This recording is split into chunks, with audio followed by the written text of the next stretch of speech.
On this week's episode, Nick Fury is headed to Disney Plus. Kingdoms of Amalur gets a re-reckoning. And what's in the box from Turtle Beach? All this and more as we once again delve into the pop culture cosmos. And we're back with another episode of the Pop Culture Cosmos. This is Gerald Glassford from Pop Culture Cosmos, Game Source, Inside Sports Fantasy Football, and the Lakers Fast Break. We truly appreciate everyone out there listening to all of our great shows, and if you can, please give us that 5-star review on Apple Podcasts. Plus, if you can like, share, subscribe, follow, do whatever you can to help us out, including throwing out some Facebook gaming stars. And if you do, it is truly appreciated. But it wouldn't be a Pop Culture Cosmos without my good friend. He's our own Moone Boy of Pop Culture Cosmos. You got to check out what he's doing today at popculturecosmos.com, including his great review of Arcageous Revolution that just came out. Plus, check out his podcasts, Topicocalypse and the Super BS Gamescast, and of course his awesome book, Congratulations You Suck, which you can get today on Amazon and Barnes & Noble. And in fact, since I've been waiting so long for a review copy, I just had to go ahead and get it myself on Amazon finally. It is my good friend. It is Josh Peterson. What's up, man? I feel honored that you went out and bought a copy of my book. Yeah, I know. There it is. All right. Well, I'm expecting an honest review. All right. Oh, you'll get one. You'll get one. Because all I've been hearing off camera is, yeah, man, I'll get you a review copy, man. I'll get you a review copy, man. I'll get you a review copy. Yeah, seriously. Seriously. I love the one where you told me, it's right on my desk, man. It's right on my desk. It was right on my desk for like 6 months. So there we go. Big shout out first off to our good friends at Voice from the Underground. Want to go ahead and give a shout out to them. If you can, give them, please, some love. Listen to their great episodes today at Voice from the Underground. I know you've been checking out some Moone Boy on Hulu, so that's why I dropped it off first of all. So I want to hear your thoughts on what's going on with Moone Boy before I go ahead and give everybody a prep on what's coming up on today's program. So Moone Boy has been out since, I want to say, 2015. I could be wrong, give or take a few years. Anyways, Moone Boy is about. It was made by Chris O'Dowd, who he started in HBO's Family Tree, and he was in This Is 40. He's been in a lot of. He was in the recent remake of Get Shorty television series. But anyways, he's an Irish. He's from Ireland. He's an Irish comedian. He does writing. He produces shows.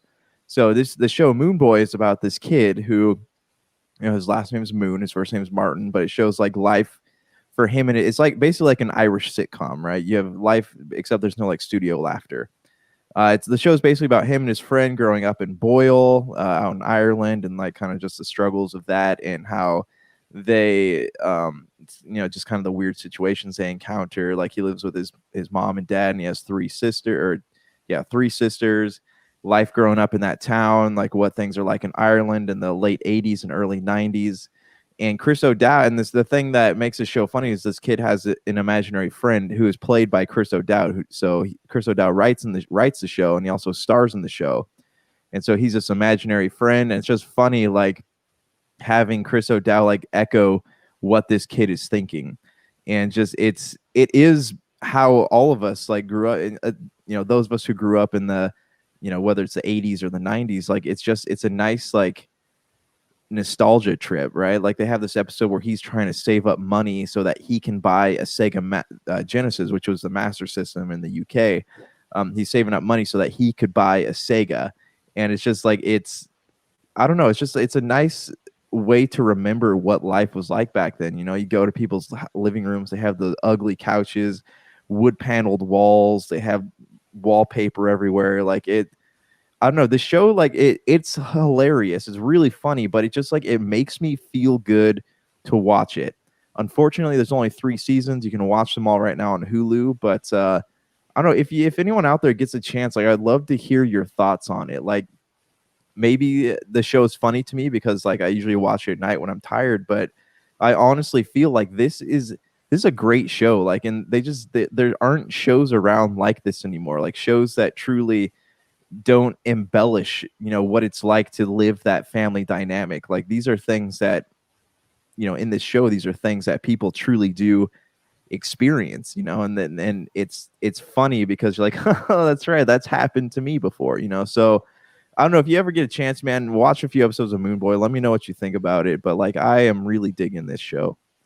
Absolutely. And speaking of the 90s, my friend, which you touched upon, and the Sega Master System, obviously the Sega Genesis that you talked about, I will be having a conversation coming up this week that I'm going to, for our audio listeners out there, going to have on the Friday's PCC Multiverse with the directors of Console Wars, Blake J. Harris and Jonah Tulis. Blake J. Harris, which actually you got me turned on to as far as the book is concerned, because he wrote the book Console Wars, and then he got a chance to direct it with Jonah Tulis, with Evan Goldberg and Seth Rogen executive producing, who have done an outstanding job of, obviously with the boys and all that, which will go on here in a few minutes. But I will be having a conversation with them coming up here that I'm going to put on the PC Multiverse on Friday. At least we're scheduled to go ahead and do this week, so I'm hoping that'll come off. And I'm just truly thankful to both those guys who hopefully will be taking the time to speak to me this week for it. So it's been a big success on CBS All Access as far as, so if you get a chance, the Console Wars documentary is available now on CBS All Access, and also read the book as well. That's awesome. That's rad. Yeah, I'll be looking forward to that. Well, Voice from the Underground wanted to go ahead. Jason, I'm assuming, is just dropped that he got the feeling from the 80s as he started watching Cobra Kai the other day. Jason, I'm going to tell you this. Cobra Kai, especially season 1, is truly awesome television.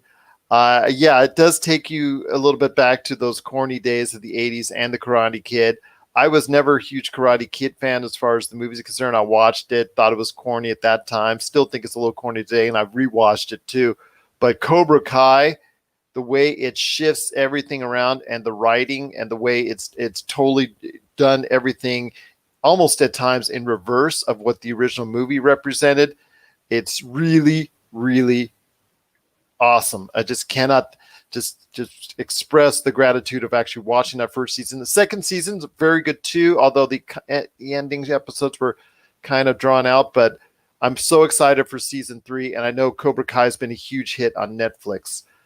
He also said that there's a great podcast called Business Wars that had an episode on Sony versus Nintendo. I've heard that podcast. I'll have to go ahead and give it a full listen, but I have heard of that podcast before. But again, if you get a chance to really go down as far as Sega versus Nintendo, Console Wars, the documentary on CBS All Access, and I will be interviewing the directors of that documentary, Blake J. Harris and Jonah Tulis, this week at the PCC Multiverse.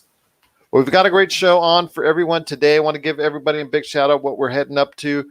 The Boys, speaking of what we were talking about with Evan Goldberg and Seth Rogen, they have a massive success in The Boys, and a spinoff is on the way. So we'll talk about that coming up. Netflix has a new #1 movie talking about what's going on, because just recently, Cobra Kai was a huge success on Netflix. The latest success is Enola Holmes, so we'll talk about that coming up here as well. There's a new Hawkman in the future for Black Adam. We're going to re-review, because I actually had some feelings before way in the past, but I'm going to re-review Kingdoms of Amalur Re-Reckoning later on in the show. And also, we're going to be talking about some other great things, including I've got a box right here I got from my good friends at Turtle Beach. What's in this box? We're going to have a live unboxing at the end of the show. I had a chance to meet them at TechFluence, so I want to give them a shout out. Eric, who was just such a great at Step 3 PR. You've just been a great, it's just been a great time. I had a great time talking to them at TechFluence. And Eric at Step 3 sent us out this box from Turtle Beach. What's in it? I'm not quite sure, but I'll go ahead and open up for you on today's program. But I'll tell you what, thank you so much for watching Voice from the Underground. Appreciate you checking us out each and every time here at the Pop Culture Cosmos. But we've got a great show, and we got to get us started off right now, my friend, with Nick Fury. Samuel L. Jackson gets the call for his own TV series. I'm just going to say it like this, my friend. He is one of my favorite characters in the Marvel Cinematic Universe, always has been and always will be. And I will tell you right now, this is way overdue. Yeah, he's what's always like kind of killed me about that character is the fact that like no one ever got closure on anything that he did. You know, he kind of like he comes and goes, and that's fine. But I mean, with Endgame, we got a sense of finality with a lot of the characters there. Like they didn't so much have to die as much as like we got closure on these story arcs that have been running forever. But what we didn't get closure on was Nick Fury. You know, we didn't get to really like dive into what I mean, granted, like he disappeared in the snap, but I mean, we didn't really get to experience anything about like what he was going through. So it's nice to see him make his way back on. I know that was kind of an inevitability, like it was going to happen regardless, but it's nice to see it like finally coming to. Do we know what he's going to be on? Is he just going to be cameoing in some of these shows, or is he getting his own show? No, he's getting his own series. He's absolutely getting his own series. It's going to probably, in the next 2-3 years, I don't know where it's going to fit, if they're going to prioritize that ahead of some of the shows they're doing. I don't think they are. Let's just say that it's going to happen at some point in time after Hawkeye, Miss Marvel, She-Hulk. If it happens after all that, then you're probably 2022, 2023 at the earliest.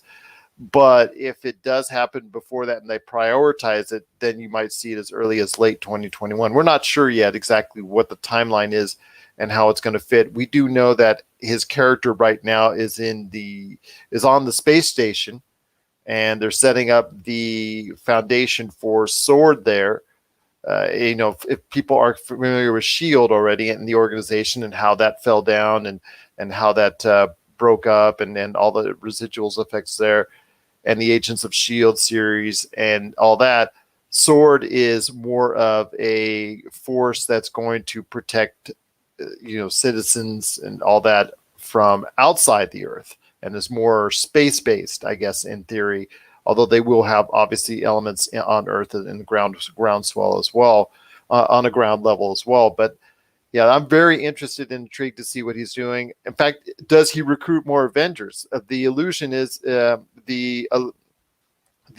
hints are that he will be recruiting more members for more Avengers movies coming up down the road. And I'm very excited to see Samuel Jackson. I mean, seeing him at any point in time, he's always entertaining. He's always been able to go ahead and just spice up this character continuously that could have been done by another character to death and we would have been bored of. But his presence is always something new and interesting each and every time on the screen as Nick Fury. So I'm intrigued to see where this series could go and how it develops SWORD, or how it develops the future of the Avengers movies down the road. So my one hope for this is that we get to see the reuniting of Nick Fury and Phil Coulson. There you go. Well, he's got much to do right now. Yeah, I mean that's like my dream request. I also hope that like this doesn't. I mean, there are no like contract issues. Should we ever want to see Nick Fury back in the MCU, because like he is an MCU character, like he should not be limited to just being on the small screen. Like I would love to see him. No, he's going to be in and out. Yeah, and I mean, and that's fine. I mean, it's nice to be able to see what he's up to. I would just like to see him, back on the screen with like Captain America again at some point. I don't know if Captain America, because that's something you're going to talk to Chris Evans about, but I'm sure he's going to play an integral role in whatever the future has, for at least the short-term future, the Avengers have, because he is 7 years old. So I don't know how much longer they want to go ahead with them, but I think they can get another at least good 3 to 5 years out of what Samuel L. Jackson can bring to the screen. So that would mean more appearances in the movies and obviously a TV show that's centering around him and his work with Sword or trying to get more Avengers. So I'm very curious to see where this goes. I have really been a big proponent of his work as Nick Fury. I think he has helped not only on the screen, obviously getting all these Avengers together, but he has been, to me, one of the big reasons why the MCU has gotten to the point where it has, because his presence as a character, his forcefulness in his character, in the way that he was very confident that the Avengers would ultimately come together to help save humanity and to help save the universe. And I'm just, like I said, I'm a big fan of what he's done, and the way that Kevin Feige, Samuel Jackson, and have let this character be who he is has been a big reason why the MCU has just garnered so much success. It's just one of those foundational underlying reasons that's been present throughout.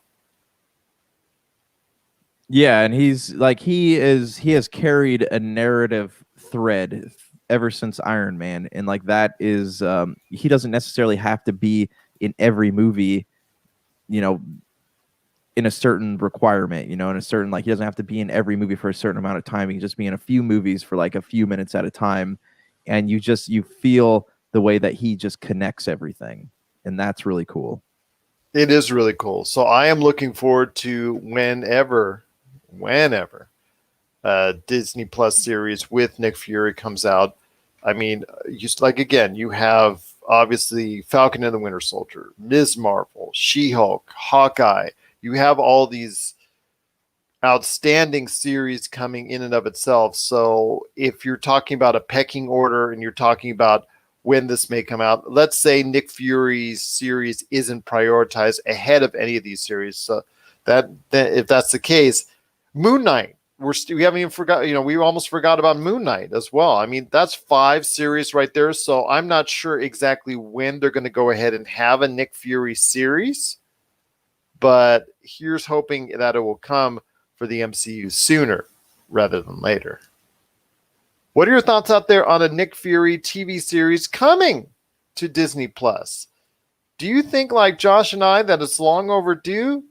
Or are you just waiting to see what he's going to do as far as advancing the MCU, getting more Avengers, or seeing what he can do for this Sword organization? Share us your thoughts, popculturecosmos@yahoo.com. Well, my friend, there's so much more to talk about on today's program. I want to thank everybody for listening and watching us on Facebook Live, and also listening us from around the world on radio stations worldwide, and of course, wherever you get your podcasts. The Boys. We talked a little bit about Seth Rogen and Evan Goldberg's latest success, as Console Wars has been a huge critical success on CBS All Access. And please, if you haven't checked it out, you need to check out this documentary. It's very, very good. Actually, Marcus de la Garza and I spoke about it on our PCC Multiverse that dropped on Friday. But I want to ask you this, my friend. The Boys just have done an amazing job. I'm going to tell you here some of the kind of numbers that Deadline.com's been dropping on it, but a spin-off, of course, with such a massive success on the way. Are you interested in delving more into the world or the universe of The Boys? So here's where I stand on that. Like, yes, I would check out the spinoff, but like The Boys is a really heavy show. It's funny, it's cool, it's dark, but it's also like something that I don't mind visiting just once a year. Again, like, I would definitely check the spinoff out. Like, I would love to see what's going on with it. And maybe it is something that would captivate me, but it's not something. The Boys is not a show where I was like, I wish we could have a spinoff series for this show. I don't know. Then again, like I said, it could be something that really enamors me, and I could be all on board for it. But at this moment in time, I just like the Boys. Great show, but again, just so heavy, so much content. Then like even like undertones in this show. Like, I just feel like having 2 seasons to watch in a year would be too much. Well, again, this show is going to focus on the one that they're putting right out of fast track to series, according to Deadline. They're just fast tracking this. It's basically going to be a spinoff that deals with the Vought Corporation, which is the maker of Compound V and the creator of all these superheroes. That there's going to, I think, go into a part of like a school. I don't want to say like a high school. You do kind of want to say it's like kind of like a school, a high school type environment, I guess. Best way to say it as far as how that school that's run by Vought, how the students interact with each other as they have their superpowers and things of that nature. So it's going to go into that. It's kind of a different beat from what we're seeing with what's going on with the boys, which is, like you said, very adult, very hardcore, very dark, but still very irreverent and funny, and all those things put together. It's been a huge success. It is, this year is not as like slam bang, got to throw everything but the kitchen sink at you, because they didn't know their future in season 1. So they had to throw so much out there at you. Season 2 has been very good, very, very, very good. But it's been more character development. It's been more about developing those characters within the confines of the 7 and also the boys and everything around it, more than just the boys versus the superheroes, so to speak. So this has been more of, we know we just got approved for 2 seasons by Amazon. We know we're a success now. We can go ahead and develop these characters a little bit more. So I think everybody is still appreciating what's going on here, because it's getting more into the lore. And the way that they're going into more of the story is, it's just been so fascinating with the boys. But I want to drop some numbers before I ask you this. I want to drop some numbers that Deadline had reported. Obviously, the boys' first season was such a massive success, and it already has set the viewership mark, according to Deadline, for Amazon for 2019. That was its most popular show ever. But in the first 2 weeks, season 2 has nearly doubled the season 1 worldwide audience by almost 89%. And it's been drawing millions of new viewers each week, according to Deadline. So I want to hear your thoughts with this kind of massive success and a spin-off on the way and all that. Are you still taking the time to enjoy the boys? I mean, Voice from the Underground just said he had to go ahead and catch up on the last 2 episodes of the boys. It's still wild. It's still irreverent. It's still crazy. It still brings in all these different scenarios, but truly it seems to be connecting with a worldwide audience.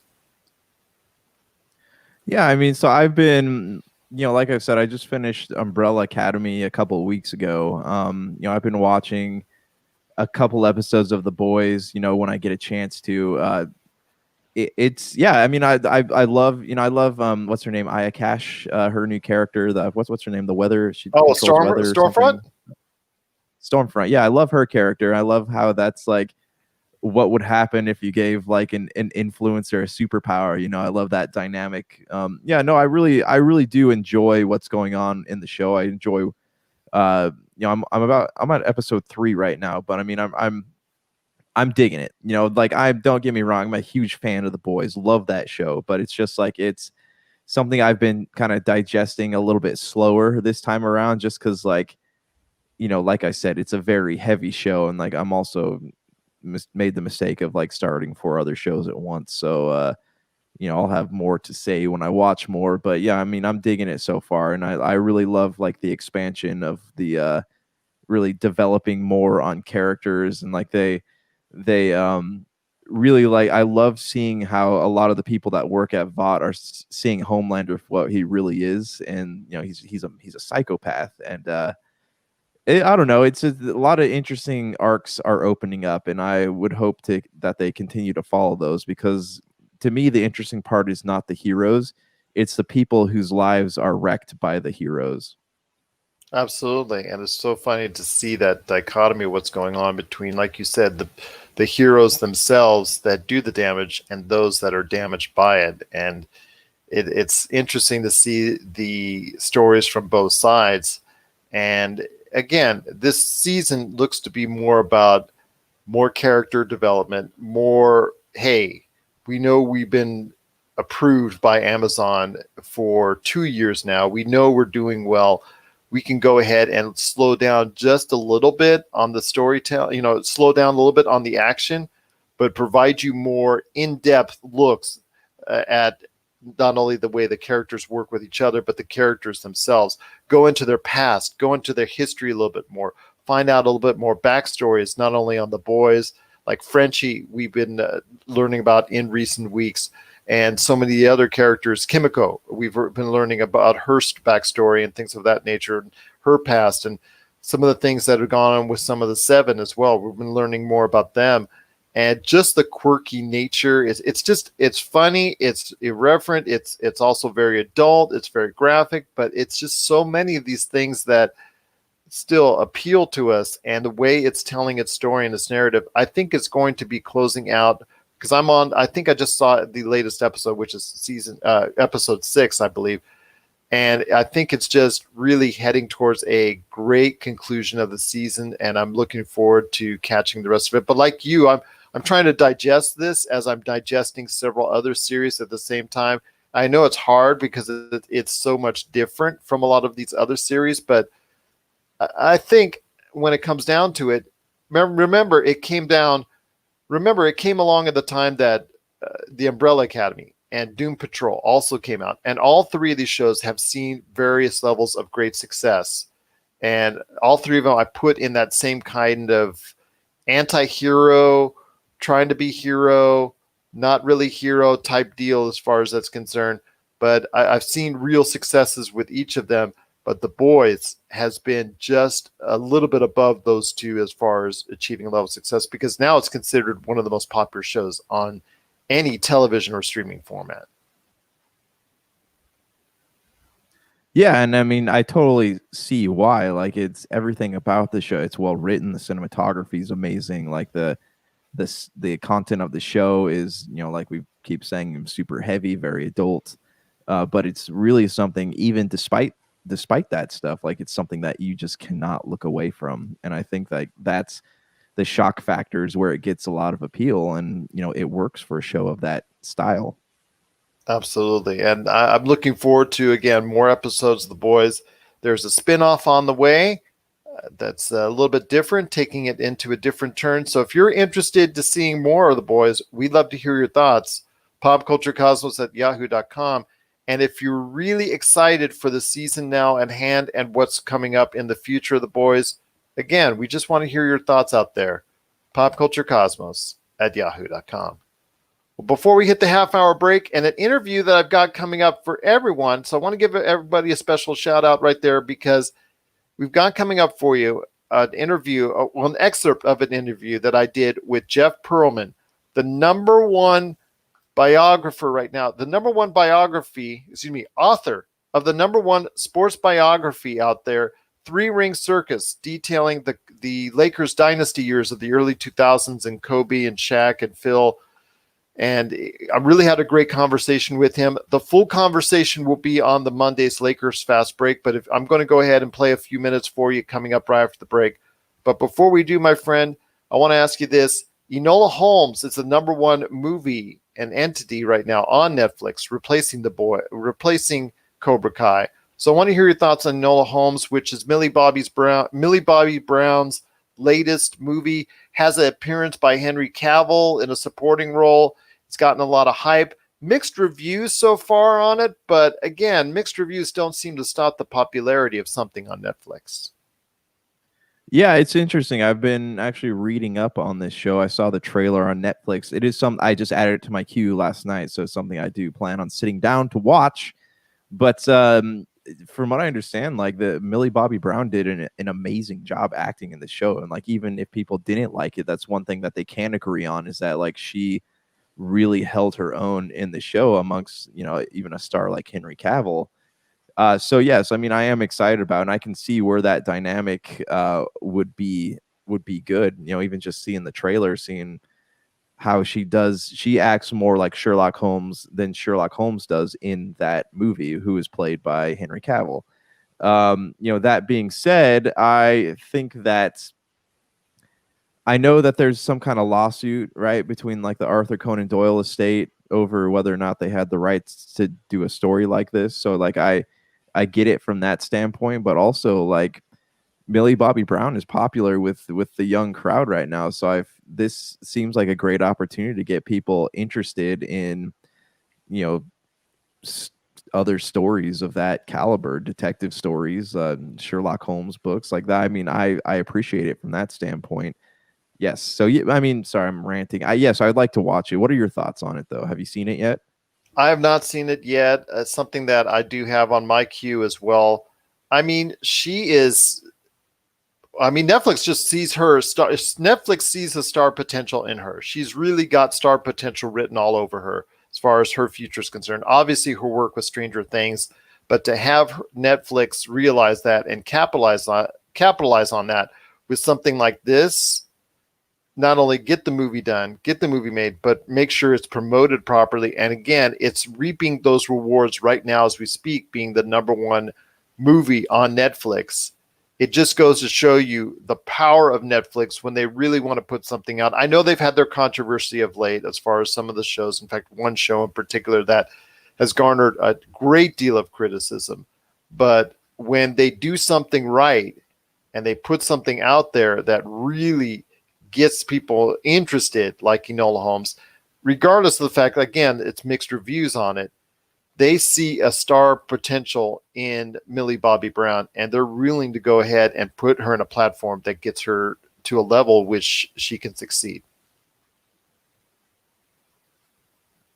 Yeah, I mean, and she is very talented. You know, like let's not. I feel like Stranger Things barely showcases like what she's capable of, and I think that Enola Holmes was really like showed what she can do. You know, and it's one of those things where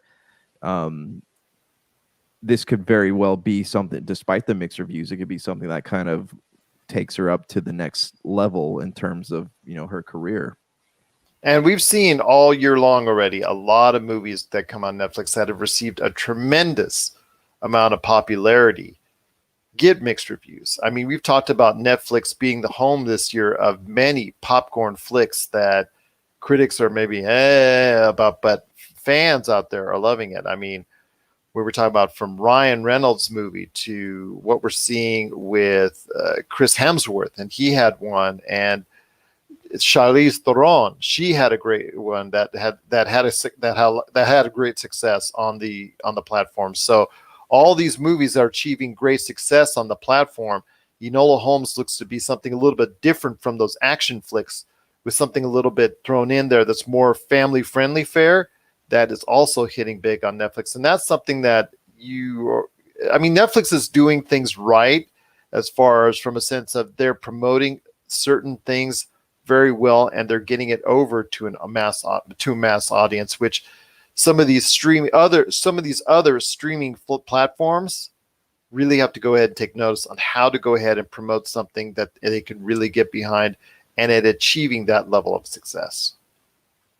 Yeah, I mean, and that's another great thing about Netflix, as we've discussed, you know, before, is that Netflix can put things out there not knowing whether they're going to be good or bad. They can just put something out there and people will watch it. It doesn't have to be great. It doesn't have to be terrible. People will watch it just because they can. They have that Netflix subscription, and that's something that really goes, I mean, and it goes a long way, but it can also do great things for a lot of up and coming stars.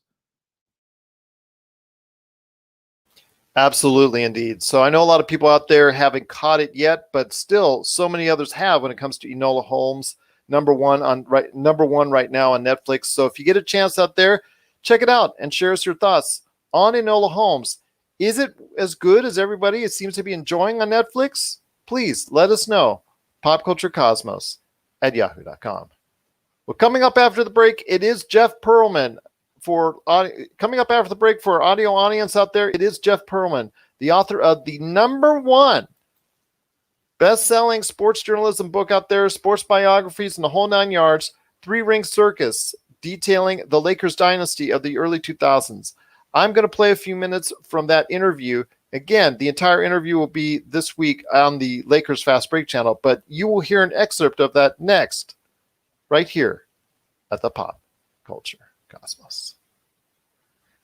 And we're back to close out the show. This is the Pop Culture Cosmos. Want to thank 365 Broadcasting for checking out the show today. Truly appreciate you taking the time to listen to us. And again, to everyone out there who is watching and listening to us. We truly appreciate you checking us out here at the Pop Culture Cosmos.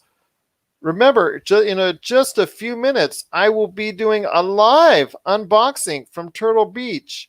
What's in the box? I don't know, but we'll soon find out right here at the Pop Culture Cosmos. But before we do, my friend, Aldous Hodge, he's done a great job with The Invisible Man and also the show that really he's done a great job with Invisible Man and some other projects this year, but he is got the job as DC's Hawkman for Black Adam. So I want to hear your thoughts on how Black Adam is shaping up. To me, it is something that DC and Warner Brothers is putting a lot behind, and I really like to see that because Black Adam, I've got a lot of high hopes for that after the middling success of Shazam. So the Black Adam movie feels like to me the version like a Justice League-esque show that they're really banking on should Justice League Snyder Cut not be successful. I am fascinated by this. I'm curious because Hawkman,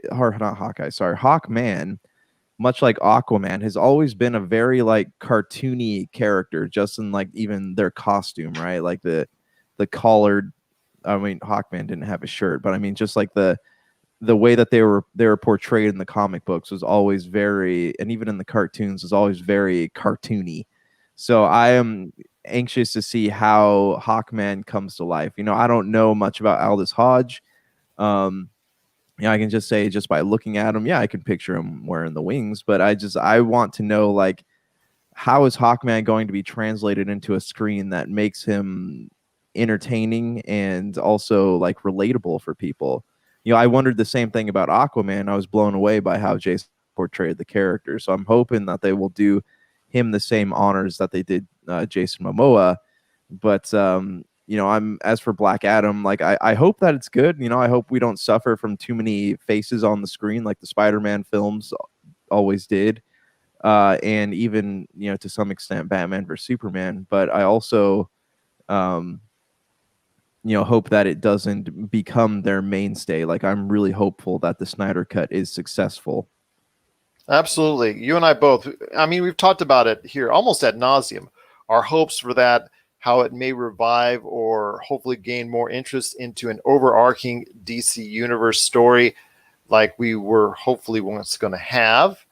And we will see what that does. I know the Flashpoint is going to slightly retcon some of the stuff that they had originally planned, but I'm hoping that, again, the Snyder Cut will do that and that it will create a interest and a need to go ahead and tell this overarching story of the DC universe. But with Black Adam, I'm hoping that will be an integral part of that as we see The Rock's character going ahead and hopefully be developed into something that will be a major part going forward for the DC universe. And Aldous Hodge playing part of like the Justice League, like you were talking about with DC's Hawkman, doing hopefully a great job of also providing fans and supporters of something really great indeed for the future for the DC universe. What are your thoughts out there on Aldous Hodge playing DC's Hawkman in the upcoming Black Adam movie? Shares your thoughts, popculturecosmos@yahoo.com. Well, before we head on out, my friend, I had a chance to play Kingdoms of Amalur once again in a Re-Reckoning version that I want to go ahead and give Evolve PR and THQ Nordic a big shout out at. Had a chance to delve back into that world once again because I delved briefly into that world way back when in 2012 when it first came out. Now, I know 38 Studios, the original parent company of this game, unfortunately met an untimely end and a lot of bankruptcies and bad news and poor decision-making and scandals and a whole bunch of money that was lost. And I think the state of Rhode Island, if I'm not mistaken, got involved as far as trying to invest in this game and got a lot of money lost from it. But it was a game that did come out with some critical praise at the point of time because it was a game that had a little bit of Dark Souls mixed in with a little bit of God of War as far as the combat is concerned. And the story was long and involving basically like the Elder Scrolls games, because Elder Scrolls, one of the people behind the Elder Scrolls series was actually involved with this game. I will tell you, my revisiting to Kingdoms of Amalur is almost as good. Not quite, simply because of the fact that I don't think they touched it up very well. I think the graphics have aged and not aged for the better. I don't think it's a very pretty game. I didn't think it was a great looking game in the first place. That was all right, but it's just not aged very well. I got the chance to play last week Destroy All Humans, or that remake from THQ Nordic, and I thought they did a little better job on the graphics there. But Kingdoms of Amalur, you play it more for the gameplay. I mean, just the way the combat flows, and it's just so fun to play as far as from a combat standpoint, and it doesn't ever seem to get old. So from that standpoint, I really enjoyed it. The inventory system, the way you can access things and pick things up and drop things and utilize things and weapons and spells and things of that nature, or create potions, that's all integrated very well. And the ease of which you can get out of it, no matter how big or extensive your inventory gets, that was something ahead of its time. It still has not aged. It still has aged well. That part of it, the gameplay and the inventory system, have aged very well, even though other games have come close to it or matched it or even surpassed it in some ways. I'm thinking my time in Kingdoms of Amalur, and I'm going to have a review of this coming up this week on the popculturecosmos.com website, it's been very worthwhile. It's been very good to go back into this game. But Josh, I do want to tell you, this game, along with some others that you've seen in recent past, unless you're willing to dive in a whole bunch of money into it, like Final Fantasy VII, these games you got to give a grain of salt to when it comes to the look of it, because they don't age well graphics wise. Oh yeah, I mean, a lot of like RPGs from the early 2000s and even later, I guess 2010s, they don't hold up well. But I mean, they're still, I look at, I've lately been wanting to go back to play Oblivion or even like Dragon's Dogma. Like a lot of those games, yeah, you get what you get, but I guess like it's just what kind of feeling does the world and the story give you? I guess like that's the more important part, because yeah, everything is very pixely. Like I was watching a video of people playing Lord of the Rings: The Two Towers, and like that game was wow at the time. That was so much fun. But now you look at it, it's like, yeah, and it's like watching somebody play with Legos. Like it's just the graphics don't even like hold a candle to what things can do today. So, yeah, some of these don't age well, and I guess that's why we get these remakes. But I mean, some games, like they're priceless. You just look for any excuse you can to return to those worlds,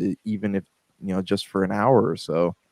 I will always encourage you to go back to Oblivion, because I always do. Almost every year I go back to play a few hours of it. I've already played over 100 and some odd hours of Oblivion already. So as someone who absolutely loves Oblivion, and it's his favorite, as you can see right above my head, that Oblivion, what it means to me as far as the game is concerned, and the story in Kingdoms of Amalur it's pretty good. It's all right. It gets enough to get the keep the narrative flowing, so to speak. It keeps you driving on enough. The real draw is the gameplay. The real draw is the gameplay, as far as whether you want to use arrows, sword, daggers, spells, whatever you want to do. It's so fluid, and it's just so fun to play even today. That's really what gets me going when it comes to Kingdoms of Amalur. And anybody who has never delved into it, be kind to the graphics. Kind of go ahead and give that a pass, because it is a 2012 game, but the gameplay is well worth your time. And there's hours upon hours upon hours upon hours of gameplay that awaits you if you go ahead and check out Kingdoms of Amalur Re-Reckoning today. Well, right. Sorry, one question. What consoles can we find this on? Absolutely. That's a great question. Funny you might. Thank you for saying that. It's going to be available. Well, it's actually available out now. It's on PC and also consoles, Xbox One and PlayStation 4. So give a chance right now. Xbox One, PlayStation 4, or PC in both, I think, a digital and hard copy as well. So if you want to give that a check out right now, please do so at all your major retailers. I actually saw listings for it on Target, eBay, Amazon, what have you. So GameStop, what have you. If So you want to check it out, it's available on digital or hard copy today for PlayStation 4, Xbox One, or PC. Well, my friend, it's been a great episode. I do want to thank Jeff Pearlman, author of the #1 sports biography book, Three Ring Circus. If you want to go ahead and get a shout out, I've got links that I will post for not only the Amazon, but also as well the Barnes & Noble places to get it. So if you want to go ahead and check that out, please do so today. It's an awesome book. I've had a great time reviewing it. I also have a great time right now. Hopefully, speaking of books, I will also be reading off my Kindle, Congratulations, You Suck by Josh Peterson. So hopefully that'll be a great time as well. So I have to give him an update next time we meet. But before we head on out, my friend, I've always wanted to do this. So here it comes, my friend. It's a live unboxing of what Turtle Beach sent me. What's in it? I do not know. Well, I kind of know, but I kind of don't. They just said, we're sending you some stuff. So, all right. I had a great conversation with the guys there and also the PR reps for Turtle Beach recently at TechFluence. So, in, I guess, a way they want to go ahead and have me review some things or a thing from Turtle Beach. I've got this box I got the other day. So I've always wanted to do this on live videos. So I've got this right now doing a live unboxing as you're hearing it right now. I don't know if this is great radio, my friend, or not, but I'm going to try and do my best here. So I appreciate everybody having the patience to listening to me as I break this open. My old shipping days, when you don't have a knife, use a pen. So, or keys. What's in the box? What's in the box? Ooh, my goodness. All right, here we go. And first, and again, I want to thank Turtle Beach and also Eric out at, I think, Step 3 PR, if I'm not mistaken, is going ahead and getting this to me. Here we go. It is right here for you. Turtle Beach, actually, their rocket line of ELO. The Rocket ELO line, 7.1 USB headphones right here for you. #1. Turtle Beach, the Stealth 700 series. Got that right here. Actually, go ahead and give one more look. See, Stealth Turtle Beach right there. Oh my, wireless headphones. My goodness, indeed. You got the ELO 7.1 series right there for you. As Josh pops back in. So you got the ELO series right here. Whoa, those are some nice headphones. Yep. You've got the wireless Stealth 700 series right here. So there you go. So wait, how many were in the box? There's more. Oh. The Stealth 600 series is also right here. So, and last but not least, the stand from Turtle Beach to go ahead and hold up your headset. So I am really stoked right now. I feel like it's Christmas morning. I got to go open up a lot of great stuff. Again, I want to give a big shout out to Eric from Step 3 PR. Plus also as well, I want to go ahead and thank Turtle Beach for their, and also Turtle Beach and Rocket. Turtle Beach and Rocket, which they've actually purchased Rocket. So essentially Turtle Beach. This is the Stealth 700 right here.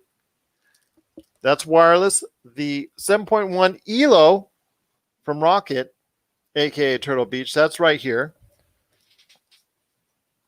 And last but certainly not least, the Stealth 600 is right here from Turtle Beach. So I'm going to go ahead and open up these on even more. Coming up on and give these a review. I'm going to go ahead and review these out. I know there's an embargo date, so I won't be actually giving a review out until probably after the 1st. I think that's what the embargo is. But I'm telling you, my friend, these are some fancy Dan's type of... they look like it. Yeah, I know. This is going to be sounding so great in post when I take care of this, but... Next time we record, I'm gonna be like looking around because I'll hear you like in my office here. Gerald, are you here? Gerald? Yeah, Gerald, am I here? I'm trying to open one right now. That's the hard part. When you do these unboxings, it's like There you go. All right, let's see what we got here for the Stealth 700. Opening that up first off.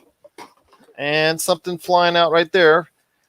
All right, here we go. Again, these are the wireless Stealth 700s. Putting that out there for you. Got the USB cable right here. But yes, this is Stealth 700s. Going to go ahead and give these a try here this week. And I will let you know after embargo date, which I think is on the 1st. Also as well, let me go ahead and open up the second ones, which is the Stealth 600s. Dang, those look comfy. Like, look at all the padding on those ears like that. I'm checking on their availability, my friend, on the Stealth 700s. I think those are those out yet? Are these available? I don't know. Let me do a little look in here. You look in there. Turtle Beach Stealth. That's a 600 series. 6 and 700s. I've got 6 and 700s. Okay.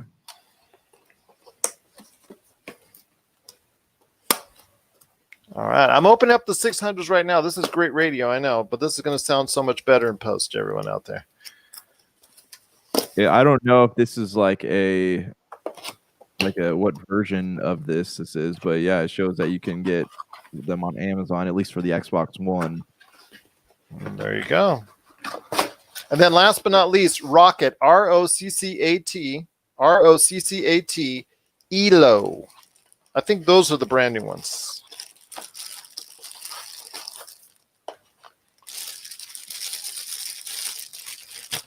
So I've got these right now for everyone out there to see on the Stealth 600s that I got. Ooh, buddy, those are some nice looking headphones. Right there. These are the Stealth 600s. So we'll see what happens with these as well. I'm going to give these a shot and hope to share some thoughts on that in the upcoming episode as well. They make a nice set of in-ear headsets too. There you go. And last but not least, again, is the ELOs. ELO 7.1 USB headset from Rocket, ROCCAT.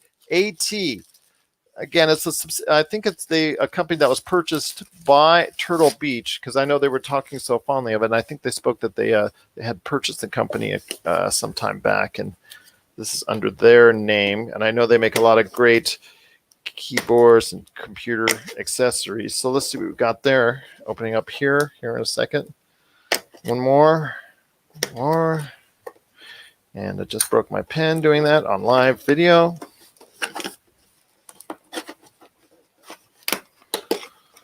All right. Last but not least, I get this taken care of soon. That. Hopefully I don't kill myself on live video on this pen here. All right, there we go. All right, let's see what we got here with the Rocket 7.1.